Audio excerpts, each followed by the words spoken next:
January 10, 2018, Chicago. NHL referee Dan O'Rourke, like most frequent flyers, is a meticulous packer. For every work trip, his suitcase weighs exactly 52 pounds. Should an airport attendee measure it at, say, 51 pounds, O'Rourke knows he must have left something at home. And he never leaves for a trip without his black and white striped uniform, which he is responsible for transporting and laundering himself between cities, his skates, gym clothes, toiletries and a high-powered blender. That's right, a blender. After burning 1,000 calories in a regulation game, how else is he supposed to replenish without a protein shake? Some teams have gotten better over the years in how they treat us, says O'Rourke, an 18-year NHL vet. Sometimes there's a hot meal waiting for us after the game, with a protein and vegetables. But other arenas, Greg Wyshynski and Emily Kaplan dish on potential conference realignment, Jaromir Jagr's future and much more. Plus, Jason Mackey of the Pittsburgh Post-Gazette joins to discuss the Penguins' rocky road, and Coyotes' LW Max Domi stops by. Listen, let's just say that O'Rourke must be resourceful. Welcome to the secluded and highly regimented lifestyle of NHL officials, who call themselves the league's 32nd team. The parallels between the 68 men in stripes who regulate the game and an actual NHL team are hard to ignore. There's a demanding coach, fitness guru Dave Smith, aka Smitty, who keeps them in line, and a manager head of officiating Stephen Walcom who oversees the roster. There are, unfortunately, season-ending injuries, which means AHL call-ups. The season is defined by exhausting travel. Most refs typically work 3 games a week, meaning they're on the road 19 to 21 days a month, and their ultimate goal is to skate in the Stanley Cup playoffs.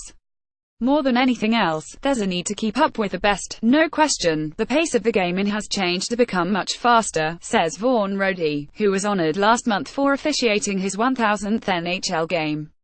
And we need to keep up, too. Over the past few years, this has led to a total obsession with fitness. It's mid-December in Chicago, and the Minnesota Wild and Chicago Blackhawks are on the ice for warm-ups. In the bowels of the United Center, the only is muffled electronic dance echoing up from the ice. This is where the 4 officials for the night's game are conducting their own warm-ups. Vaughn Roddy's body has been ravaged by hockey-induced injuries. Now he keeps it conditioned with a rigorous fitness routine that includes pre-game planks. Emily Kaplan O'Rourke wraps an exercise band around a nearby forklift so he can use it to stretch. Remember, HES resourceful. He is reminded that, at this very arena 5 years ago, he suffered his goriest injury. Then New Jersey Devils winger Dineas Ubras fired a slap shot to dump the puck into Chicago's zone. O'Rourke was standing on the Zamboni end by the wall and, as he notes, not where he was supposed to be. The puck bounced off the glass, hit the stanchion and ricocheted right into O'Rourke's teeth. 50 stitches and 3 implants later, he returned to the ice. Before becoming an official, O'Rourke spent time in the ECHL, suiting up for the Erie Panthers and Louisiana Ice Gators, where he picked up penalties instead of calling them. O'Rourke also endured 3 shoulder surgeries during his playing days, and his officiating injuries include a handful of knee stuff, including MCL sprains, meniscus issues and a bone taken out of his knee. Steve Kozari is pedaling on a stationary bike. Now in his 10th NHL season, Kozari has been spared from major injury, although he has a lot of arthritis in certain areas. To compensate, he undertakes a serious pre-game stretching routine, and also does yoga with his wife twice a week, which he says also helps with his balance. It was weird at first, says Corey Nagy, left, who played 306 games of pro hockey before switching to officiating, about taking the NHL ice with guys he used to play against. But I love what I do now. Keith Gillett, Icon Sportswire. Corey Nagy, 28, is the youngest of all the officials. A 5th-round draft pick of the Devils in 2008, he played 306 games of pro hockey, including 117 in the AHL, before switching to officiating in 2014. He made his NHL debut in 2016. After I was done playing, I was burnt out from all the strenuous lifting.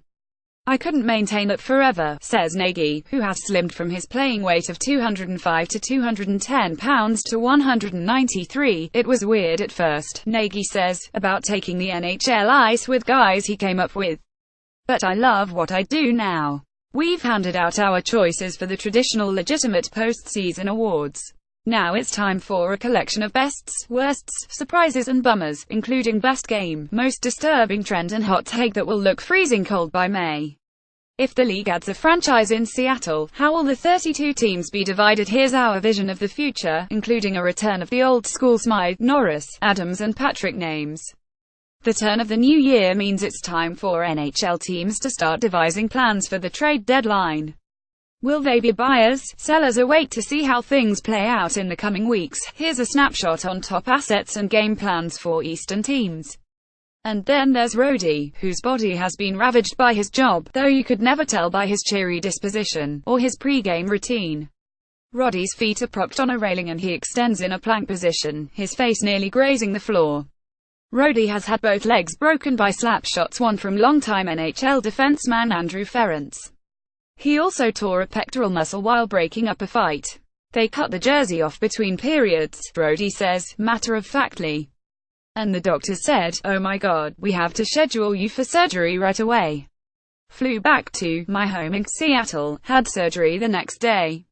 I was out for 8 months after that. Rody also had spinal fusion surgery 2.5 years ago, which sidelined him for more than a year. It's amazing that they've all been able to bounce back from these injuries, but it makes more sense when you consider how they train. They're not professional athletes, but we're treating them like athletes, Walcom says. To be able to step on the ice with the best hockey players on the world, you would need to be conditioned accordingly. Each year, officials convene for their own training camp. When Walcom officiated in the 1980s, workouts weren't so vigorous. Everyone was required to run 2 miles, you just needed to complete it, Walcom says. Like it was a high school gym test, officials used to come to training camp to get in shape. I'd let myself go, then try to lose 15 pounds at the end of summer, O'Rourke says. Now guys are more into a lifestyle of fitness and health versus crash dieting and whipping into shape right before the season. They have Smith to thank for that. Smith is a former trainer for the New York Rangers and Florida Panthers who joined the league in the 1990s to work with officials. He developed a program that involved testing seaside bar below. Unlike players who covet power and lower body girth, refs prefer to be leaner.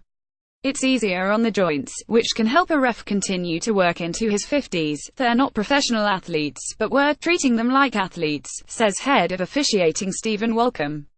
To be able to step on the ice with the best hockey players on the world, you would need to be conditioned accordingly. Brian Bobino, NHL via Getty Images. He has probably prolonged a lot of guys' careers, Rody says.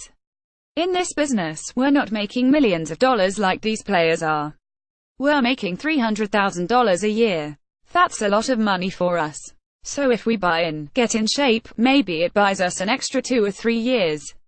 It's better for everybody. On-ice drills include getting out of the way after a puck is dropped for face-off.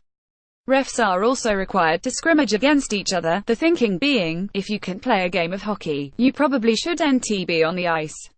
Smith has a reputation for being a hard ass. A few years ago, he eliminated mayonnaise from the officials' training camp menu, which caused a small revolt because of dry sandwiches.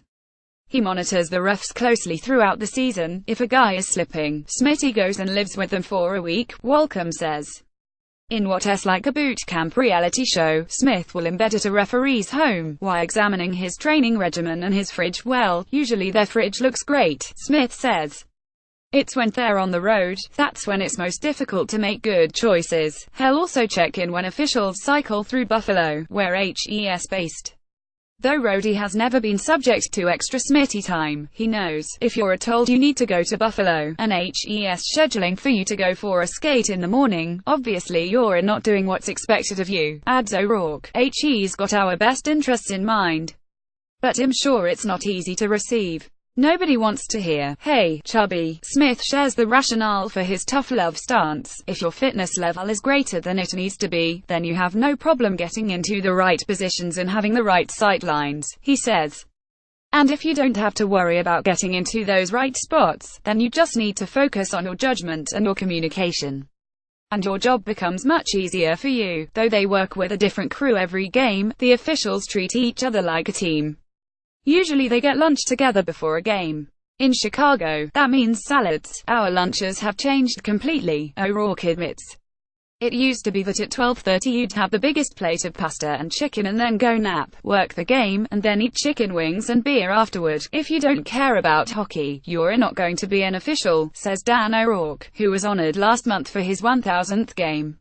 What a stupid job to take if you don't love the game, when everywhere you go you get kicked in the teeth. Deborah Robinson, NHL via Getty Images. Now, O'Rourke makes his protein shakes after the game, no need for a huge meal, just replenishment. In-season workouts vary from official to official. Kozari supplements his yoga with cardio machines like the elliptical. A bike running is too hard on his joints. Nagy and Rhodey are both avid cyclists. They mountain bike while at home, and Nagy even rented bikes when working games in Arizona and Las Vegas. NHL officials work just as hard as the players to stay in shape. Dave Smith, director of fitness for NHL officials, details the paces he puts his referees and linesmen through at training camp. 1. Weight, height and body fat measurement. This is the most hated part for some guys, Smith says. I don't need them to be at 8% body fat, like Pavel Bure or Mark Messier, though some guys are. But I also don't need them to be over 14%. 2. Wingate test. A tough, 30-second test on the bike. This gives me an idea of how much power they can generate, Smith says. It's the hardest 30 seconds you're ever going to go through. It's basically you against your weight. 3. Sit-up and push-up test. This measures postural strength, Smith says. We only go for 60 seconds. You only need to do 30 at the most, with perfect posture. If you can do that, you tell me you're a good. 4. 2-minute plank. This involves alternating the left foot and the right foot to a metronome. 5. Lateral quickness test. Go as fast as you can for 5 yards one way, stop, then 10 yards the other way, then 5 yards to the middle, Smith says. Some guys are down to 4.39 seconds. I don't want anyone over 5 seconds. 6. Long jump test. If you don't get that far, you're not going to fail, Smith says. But we have some guys going longer than 105 inches. 7. Yo-yo running test. You run 20 meters out, then 20 meters back, Smith says. Keep going until we get a progression. We just measure how many meters they've accomplished. O'Rourke, meanwhile, is a CrossFit junkie, which works out well, because he can find gyms all over the country. He typically does about 5 CrossFit workouts a week, which sometimes means squeezing in a CrossFit workout in the morning and working a game at night. My workout is the hardest part of my day, O'Rourke says. Then when it comes to working a hockey game, because I put so much time on the other side of it, the physical demands aren't that bad. Mentally, I can stay in the game much longer, says Rhodey. There are 68 guys, and we all have our own way to work out, but as we're committed, and working hard, we're going to do the best job we can every night. Being an NHL referee is inherently thankless. If you officiate a perfect game, that means nobody in the arena is talking about you. We tend to only notice refs when we think they messed up. Wes Macaulay has become the rare exception to this, becoming a viral sensation for his dramatic recitings of video reviews. More often, a stigma haunts refs. They've been conditioned by abuse and scapegoating since juniors. It's telling that one of the most retold incidents involving referees was when then Devils coach Jim Schoenfeld, angry about officiating in a 1988 playoff game, berated referee Don Kohashi, calling him a fat pig and telling him to have another donut. There are 2 things refs want the average fan to know. One is that they're passionate about hockey. A lot of refs, such as Rhodey, run power skating camps over the summer. Many, such as O'Rourke, took up officiating as a way to stay in the game when their playing careers were exhausted. Though O'Rourke was invited to Edmonton Oilers training camp in 1993, he finished playing in Louisiana in the East Coast League in 1997-98. His first son was born that summer and he wanted stability for his family. I hate hearing, "You guys aren't accountable, you don't care about the game," O'Rourke says. If you don't care about hockey, you're not going to be an official. What a stupid job to take if you don't love the game. You're not going to do this job, when everywhere you go you get kicked in the teeth. And the other thing fans should know these days, most NHL refs are terrified of reaching for sugary fried dough, especially if their coach is ing.